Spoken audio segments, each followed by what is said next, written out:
নমস্কাৰ ষ্টুডিঅ'ত মই সুৰভি আৰু লৈ আহিছো এটা বিশেষ খবৰ আন্তঃৰাষ্ট্ৰীয় সম্প্ৰদায় আৰু পৰ্যটন কেন্দ্ৰৰ সৈতে এক যোগসূত্ৰ স্থাপনৰ উদ্দেশ্য আগত ৰাখি ৰাষ্ট্ৰসংঘৰ অধীনস্থ বিশ্ব পৰ্যটন সংস্থাৰ বিশেষ উদ্যোগত 1980 চনৰ পৰা সকলো সদস্য দেশে আজিৰ দিনটো অৰ্থাৎ 27 ছেপ্টেম্বৰত বিশ্ব পৰ্যটন দিৱস পালন কৰি আহিছে এই সন্দৰ্ভত আমি প্ৰস্তুত কৰিছো আমাৰ এক প্ৰতিবেদন আৰু চাওহক আমাৰ এই প্ৰতিবেদন আজি বিশ্ব পৰ্যটন দিৱস সমগ্ৰ বিশ্বতে পালন কৰা হৈছে পৰ্যটন দিৱস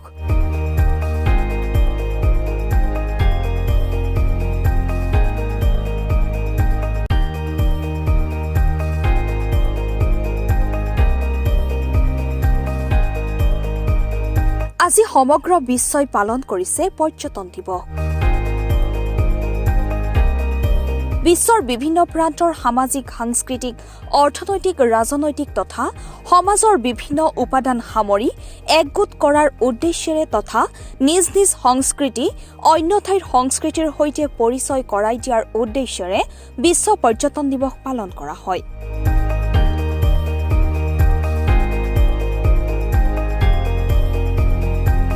বিশ্ব পৰ্যটন দিৱসক লৈ এটা সামাজিক মাধ্যম যোগে ভাল বাৰ্তা প্ৰেৰণ কৰিছে মুখ্যমন্ত্ৰী ডক্টৰ হিমন্ত বিশ্ব শৰ্মাই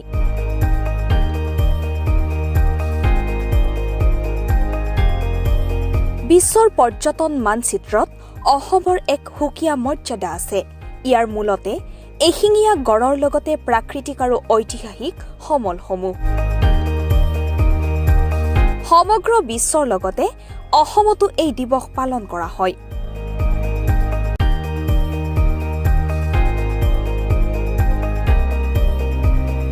কেন্দ্ৰীয় চৰকাৰৰ পৰ্যটন মন্ত্ৰালয়ৰ উদ্যোগত আৰু অসম চৰকাৰৰ পৰ্যটন বিভাগৰ সহযোগত চৰাইদেউ মৈদামত দিনজোৰা কাৰ্যসূচীৰে বিশ্ব পৰ্যটন দিৱস পালন কৰা হয় আনফালে পৰ্যটন দিৱসৰ দিনটোতে মুকলি কৰা হয় মানাহ ৰাষ্ট্ৰীয় উদ্যান ৰাজ্যৰ পৰ্যটন মন্ত্ৰী জয়ন্ত মল্ল বৰুৱাই মানাহৰ বাঁহবাৰী ৰেঞ্জৰ মুখ্য প্ৰৱেশদ্বাৰ মুকলিৰ পিছতে পৰ্যটকৰ বাবে মুকলি হৈ পৰিল বিশ্ব ঐতিহ্য ক্ষেত্ৰ মানাহ ৰাষ্ট্ৰীয় উদ্যান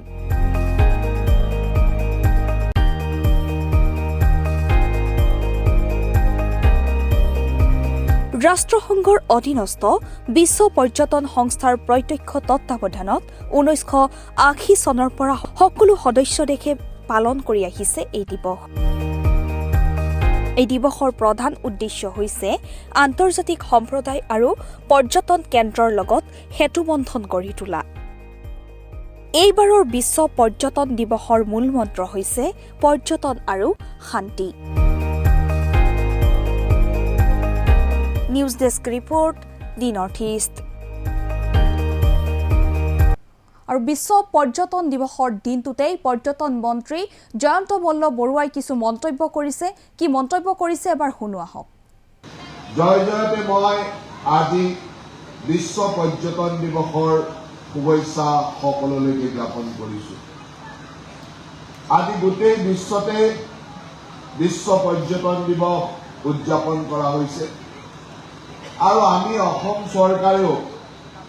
অসম চৰকাৰ আৰু ৱৰ্ল্ড টুৰিজিম ডে উদযাপন কৰিছো এই টুৰিজিম ডে এইবাৰ মানাহত উদযাপন কৰাৰ কাৰণ এইটোৱে আছিল যে যোৱা বছৰ আমি শিৱসাগৰ জিলাত শিৱসাগৰত আমি এই বিশ্ব পৰ্যটন দিৱস উদযাপন কৰিছিলো আৰু এইবাৰ মানাহত এইকাৰণেই লোৱা হ'ল যে এইবাৰ পৰ্যটন দিৱসৰ থিম হিচাপে লোৱা হৈছে টুৰিজিম এণ্ড পিচ পৰ্যটন আৰু শান্তি আৰু পৰ্যটন এটা মুদ্ৰাৰ ইপিঠি সিপিঠি য'তেই শান্তি থাকে তাতেই পৰ্যটন হ'ব পাৰে মানাহ এনেকুৱা এটা অঞ্চল যি অঞ্চলৰ প্ৰতিটো কোণে পৰ্যটকক নিমন্ত্ৰণ কৰে পৰ্যটকক আমন্ত্ৰণ কৰে কিন্তু ইয়াত আজিৰ পৰা কেইবছৰমান আগলৈকে শান্তিৰ অভাৱে আমাৰ পৰ্যটন ক্ষেত্ৰখনক আগবাঢ়িব দিয়া নাছিল কিন্তু মানাহ অঞ্চলবাসী বিটিআৰ চৰকাৰ অসম চৰকাৰ আৰু এই অঞ্চলৰ যিসকল প্ৰকৃতি প্ৰেমী আজি সেইসকল লোকৰ অপ্ৰাণ চেষ্টাৰ বলত খুব কম দিনৰ ভিতৰত এই অঞ্চললৈকে এটা শান্তি আহিলে আৰু আজি পৰ্যটনৰ এনেকুৱা পৰিৱেশ আহিল যে যোৱা 2 বছৰত মানাহে ঘৰুৱা পৰ্যটন বা দেশীয় পৰ্যটন 50,000 ক্ৰছ কৰিলে আৰু বিদেশী পৰ্যটক প্ৰায় 1500-1600 বা 2000 ওচৰলৈ যাবলৈ সক্ষম হ'ল মাত্ৰ কেইটামান বছৰৰ ভিতৰত। আজিৰ প্ৰায় কেইবছৰমান আগত আমি যেতিয়া পৰ্যটন বিভাগৰ অধ্যক্ষ হিচাপে দায়িত্ব লৈছিলো তেতিয়া আমাৰ এটা লক্ষ্য আছিল যে অসমখনক পৰ্যটন দিশটোত এটা গতি দিব লাগে আৰু পৰ্যটনৰ সেই সময়ৰ চিন্তাটো আছিল যে অসমক টেৰৰিজিমৰ পৰা টুৰিজিমলৈ নিব লাগে। এই অঞ্চলসমূহ এটা সময়ত সন্ত্ৰাসবাদ হিংসা টেৰৰিজিমৰ কাৰণে বিখ্যাত আছিল। হাই টেৰৰিজিমক কেনেকে টুৰিজিমলৈ পৰিৱৰ্তন কৰিব পাৰি তাৰ এক জ্বলন্ত উদাহৰণ হ'ল এই মানাহ অভয়াৰণ্য। যিসকল লোকে এটা সময়ত বন্দুক লৈ গড় চিকাৰ কৰিছিল আজি সেইসকল লোক গড়ৰ বন্ধু বা মানাহ বন্ধু হিচাপে পৰিচিত হৈছে। এয়া হ'ল মানাহৰ আটাইতকৈ ডাঙৰ অৱদান। সেইকাৰণে আমাৰ লক্ষ্যটো হ'ব যে আমি কেনেকে পৰ্যটন ক্ষেত্ৰখনক আৰু সুদৃঢ় কৰিব পাৰোঁ। মই নিজে পৰ্যটন মন্ত্ৰী বুলি নহয় যেতিয়াৰ পৰা পৰ্যটনৰ লগত লাগি আছো মই সদায় এটা কথাই কওঁ যে অসমৰ এনেকুৱা এখন গাঁও নাই এনেকুৱা এটা অঞ্চল নাই যাক পৰ্যটন নগৰী হিচাপে বা পৰ্যটন ক্ষেত্ৰ হিচাপে প্ৰতিষ্ঠিত কৰিব নোৱাৰে। যলৈকে যাওঁ তাকে পৰ্যটন ক্ষেত্ৰ হিচাপে কৰিব পাৰে আৰু সেইকাৰণে কৰবালৈ গ'লে সেই অঞ্চলৰ ৰাইজে এখন আবেদন লৈ আহে যে আমাৰ অঞ্চলটো দাদা ছাৰ আপোনাৰ অঞ্চলটো পৰ্যটন ক্ষেত্ৰ হিচাপে এইটো কৰি দিব লাগে এইটো কৰি দিব লাগে। অসমৰ কোনো অঞ্চলেই নাই যাক আপুনি পৰ্যটন ক্ষেত্ৰ কৰিব নোৱাৰে। কিন্তু আমাৰ আটাইতকৈ ডাঙৰ কথাটো হ'ল যে আমি সেই পৰ্যটন ক্ষেত্ৰ কৰিবৰ কাৰণে এটা টুৰিষ্ট ফ্ৰেণ্ডলি এনভাইৰনমেণ্ট পৰ্যটকসকলৰ ভাল লগা পৰিৱেশ এটা আমি কেনেকে কৰিব পাৰোঁ সেয়া আমাৰ আটাইতকৈ ডাঙৰ দায়িত্ব। আজি পৰ্যটন দিৱসৰ থিমটোৱে হৈছে যে টুৰিজিম এণ্ড পিচ, পৰ্যটন আৰু শান্তি। শান্তিৰ পৰিৱেশ আমি কৰিব লাগিব য'ত পৰ্যটকসকল আহি আনন্দ অনুভৱ কৰে।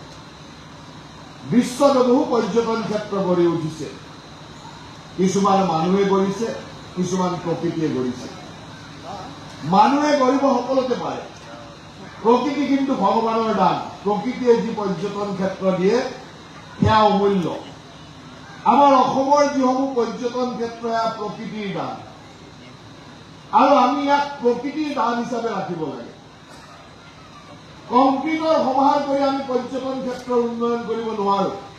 ভগৱানে আমাক ইমান দিছে, ইমান সৌন্দৰ্য দিছে যে প্ৰকৃতিৰ সৌন্দৰ্যই মানুহক আকৰ্ষিত কৰে আৰু সেইকাৰণে আমাৰ ভগৱানৰ দান এই প্ৰকৃতিয়ে দিয়া সৌন্দৰ্যক কেনেকে পৰ্যটকৰ আকৰ্ষণৰ কেন্দ্ৰবিন্দু কৰিব পাৰো তাৰ কাৰণে আমি কাম কৰিব লাগিব। কংক্ৰিটৰ মহানগৰী সকলোৱে গঢ়িব পাৰে, টকা পইচা থাকিলে বিল্ডিং গঢ়িব পাৰে, হোটেল গঢ়িব পাৰে, বিভিন্ন অনুষ্ঠান গঢ়ি দিব পাৰে, বিভিন্ন ধৰণৰ টুৰিজিম এক্টিভিটি আৰম্ভ কৰিব পাৰে। কিন্তু মন গ'লে এখন মানাহ বনাই ল'ব নোৱাৰে। মানাহ বনাবৰ কাৰণে ভগৱানৰ আশীৰ্বাদ লাগিব, কাজিৰঙা বনাবৰ কাৰণে ভগৱানৰ আশীৰ্বাদ লাগিব। মই ভাবো যে মানাহত সেই পৰিৱেশ কৰিবৰ কাৰণে বৰ বেছি কষ্ট নহয়। আটাইতকৈ ডাঙৰ সুবিধাটো হ'ল যে মানাহ গুৱাহাটীৰ এয়াৰপৰ্টৰ পৰা অতি ওচৰত, 2-2.5 ঘণ্টাৰ ভিতৰত গুৱাহাটী এয়াৰপৰ্টৰ পৰা ইয়ালৈ আহিব পাৰি। ৰূপসী এয়াৰপৰ্টো আৰম্ভ হৈছে, কিন্তু গুৱাহাটী এয়াৰপৰ্টৰ পৰা আমি 2-2.5 ঘণ্টাৰ ভিতৰত ইয়াত ওচৰলৈ অহাৰ সুবিধা আছে। ইনফ্ৰাষ্ট্ৰাকচাৰ এতিয়া যিখিনি আছে, ডিমাণ্ড বাঢ়ি গ'লে আৰু ইনফ্ৰাষ্ট্ৰাকচাৰ হ'ব। সেইকাৰণে আমি মানাহৰ এই ৱৰ্ল্ড হেৰিটেজ চাইটটো বা ৱৰ্ল্ড ইউনেস্কো হেৰিটেজ সাইটটোক কেনেকৈ আমি প্ৰমোচন কৰিব পাৰোঁ। বিটিআৰ চৰকাৰ, অসম চৰকাৰে আমি যুটীয়াভাৱে কাম কৰি আছো আৰু কৰিবলগীয়া আছে। এইবাৰ নৱেম্বৰ মাহৰ 26, 27 আৰু 28 তাৰিখে আমি কাজিৰঙাত ইণ্টাৰনেশ্যনেল টুৰিজিম মাৰ্ট এইবাৰ অনুষ্ঠিত কৰিবলৈ গৈ আছো। বিশ্বৰ বিভিন্ন ঠাই, ভাৰতবৰ্ষৰ বিভিন্ন ঠাইৰ পৰা এই ক্ষেত্ৰখনৰ বহু লোক আহিব। বিটিআৰ টুৰিজিমেও আমাক সহযোগিতা কৰিব, যাতে আমি মানাহৰ প্ৰমোচনৰ কাৰণে তাত বা বিটিআৰ অঞ্চলৰ পৰ্যটন ক্ষেত্ৰখনৰ প্ৰমোচনৰ কাৰণে তাত সুন্দৰভাৱে আমি কাম কৰিব পাৰোঁ। সেই তালৈ অহা ষ্টেক হোল্ডাৰসকলক আমি ইয়াৰ প্ৰমোচনেল কামখিনি কৰিব পাৰোঁ। এই অঞ্চলৰ প্ৰকৃতি প্ৰেমীসকলৰ লগত আপোনালোকে এবাৰ কথা পাতক। মই নিজেই জনা কথা যে 2007-08 বৰ্ষমানলৈকে মানাহ অভয়াৰণ্যটো 12 মাহে খোলা আছিল। তাৰপিছত আমি এটা ছিজন বন্ধ কৰি দিয়া কৰিলোঁ। নিশ্চয়কৈ প্ৰকৃতিৰ ভাৰসাম্য ৰক্ষা কৰিবৰ কাৰণে কেতিয়াবা কেতিয়াবা তেনেকুৱা সিদ্ধান্ত ল'ব লাগে। কিন্তু মানাহত যিহেতু বহুত বেছি বানপানী আৰু ইয়াৰ লগত জড়িত বায়'ডাইভাৰ্চিটিৰ কিমান সম্পৰ্ক কিমান আছে কিমান নাই প্ৰকৃতি প্ৰেমীসকলে বিশ্লেষণ কৰিব।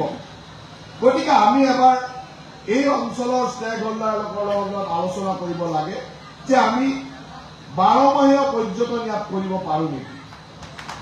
টুৰিজিম যেতিয়া 12 মাহ বা 12 মহীয়া পৰ্যটন কৰিব, তেতিয়া ইয়াত চলি থকা পৰ্যটন ক্ষেত্ৰবিলাক ছাষ্টেইন কৰিব পাৰে, জীয়াই থাকিব।